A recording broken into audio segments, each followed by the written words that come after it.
Okay, continuing from where we were, we've got all our templates set up. Now we're going to create the component inside of the, the component placeholder inside of the newly created tab. So back to that. So we've got a unique ID for our new tab, the DOM node. I'm going to make it even a little more unique, just to be safe. Okay, so ID, and we can just put in here our new DOM ID.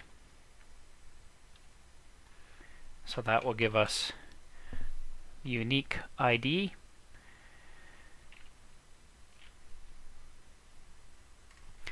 Now we're going to append it to the document dot body dot append child and component renderer, because when we're going to use the add child function of the tab or of the widget API, but the widget that you're adding as a child must be on the page already. So we've added the renderer here to the document. Now we're going to create the WAF widget out of it. So var my component equals new waf.widget.component.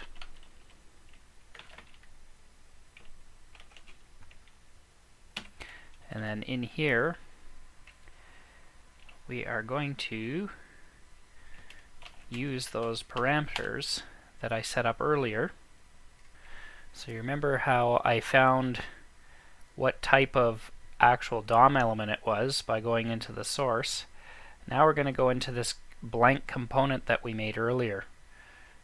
We sized it and it's got everything we need, so we're going to take from here right over, take all these attributes, we're going to copy, and go into our function. I'm going to paste them right here. And we need a little bit different syntax. And the syntax is like this, but this gives us all the contents how we want them. So it's ID in quotes. It's more of a parameter syntax. Actually, ID is not going to be that. ID is going to be the same ID, so DOM ID. Then we do a comma, and same type of thing, a string, data type, colon. I'm just going to put these in single quotes just to be consistent. Comma, data library, and these were, I didn't invent any of these. These are all coming from the component I generated using the GUI in the studio.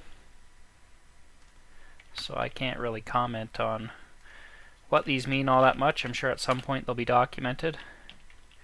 Data constraint top, like some of them you can tell what they do. Obvious data constraint top.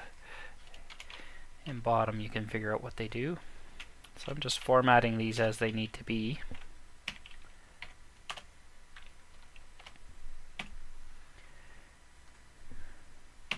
This is going to give me a component that's constrained like I want it, and that is a component, or a component placeholder might be a better way to describe it. Class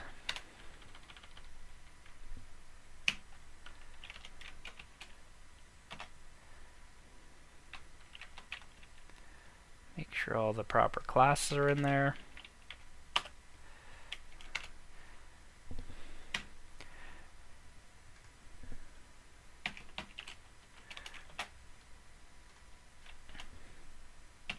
So you see how I'm formatting it all the same. Oops, forgot a comma. Don't forget the commas at the end of each of these, except for the last one, of course.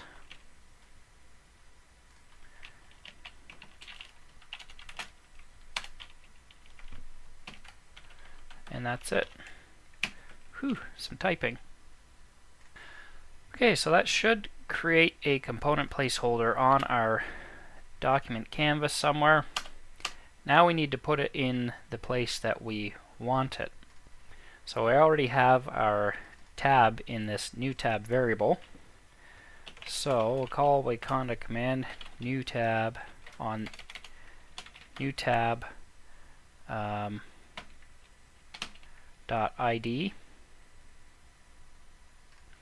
Sorry, a little slip up there. It's actually new tab.container.id. So that's going to get the ID of the container for that tab. Add child. And then we're going to add the child of that newly created component. So DOM ID. Actually, we need to call that inside of the Wakanda object. And that should work. Now the way to test this at this point is actually with Firebug. We'll go through the DOM and see what's happening. So if I do a refresh, so let's do an add person. We get the debugger comes up.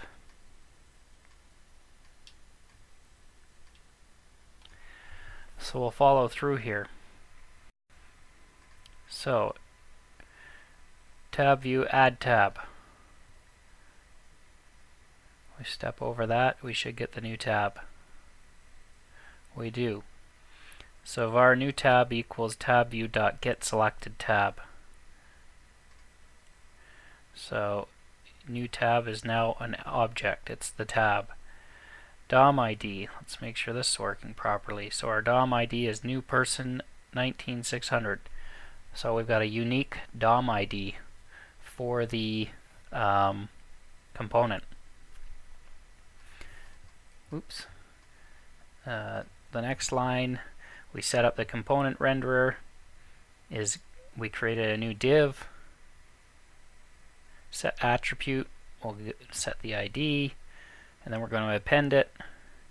Now we're going to create the WAF component. Sets all the attributes, and add child. So this is going to take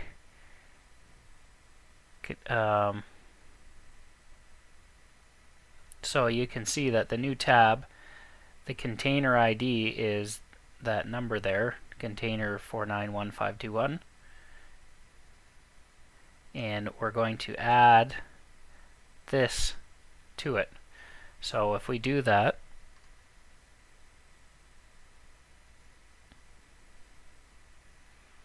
I think that's run through it. So let's double check. We'll go to the DOM, or sorry, this is a little different than it shows in Chrome, so I'm not used to this. Sorry, just clicking around a bit. I guess we want to go to HTML. You can see you can dig through the DOM here, and it highlights what things are. So we've got tab view. Inside the tab view, we have the way it's made up here. So container 1, I'm assuming, is going to be that dashboard container. And then container, do you remember that ID? So inside of that ID, we now have, there we go, it worked. Our component is a child of the newly created tab div. So now that we've verified that's working, we can go back to the function and now load the component into that component placeholder. I'm going to take this debugger out from here since we know it works. Okay, so that's done. Now we need to load the component. So when we load these components, we're going to want to pass some data in for instance, the ID of the person, the ID of the animal, or the ID of the product. So then we can initialize the data that's going to be shown on a new item. We're going to mark that with a 0 so that we know to create a new item once we get in the component. So the way we do this is we call load component on the component placeholder. So DOM ID dot load component,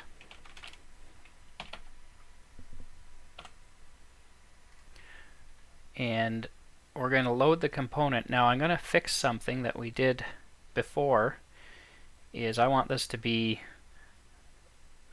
very easy. So when we go back to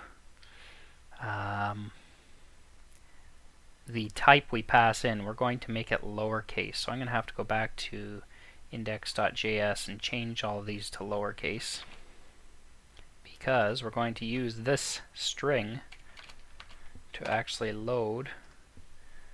You'll notice that those are the same name as the fronts of these component templates.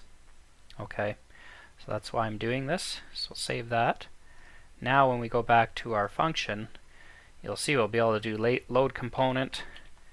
Not sure if you need to do a leading or not, but views slash plus vtype plus .wa component, because that is going to match up to these names. Oops, template views. So I've got the wrong folder here. Template views slash animal, person, or product .wa component. So that's going to load the corresponding component, and then we need to do a comma here. This is a new part I've never done. We're going to pass in user data here. So user data, and then we send in the variable this way. So VID, and we've got to pass the ID here. So on a new one, it will be a 0. But we've passed in the ID so that it will work with existing ones. So we'll put in this parameter up here, the VID. VID.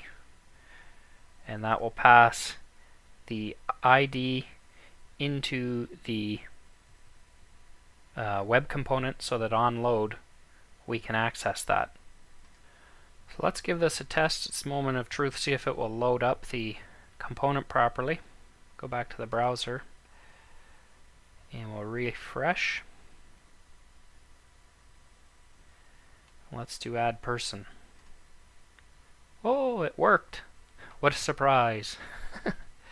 Add product, we've got the product. Add animal. So, wow, that's great. It worked. We've got each template now loading into the tab. And it's dynamically creating a component, adding it into the container. And I'm going to stop this movie, and in the next one we're going to wire it up so that we can then modify elements in new tabs as well.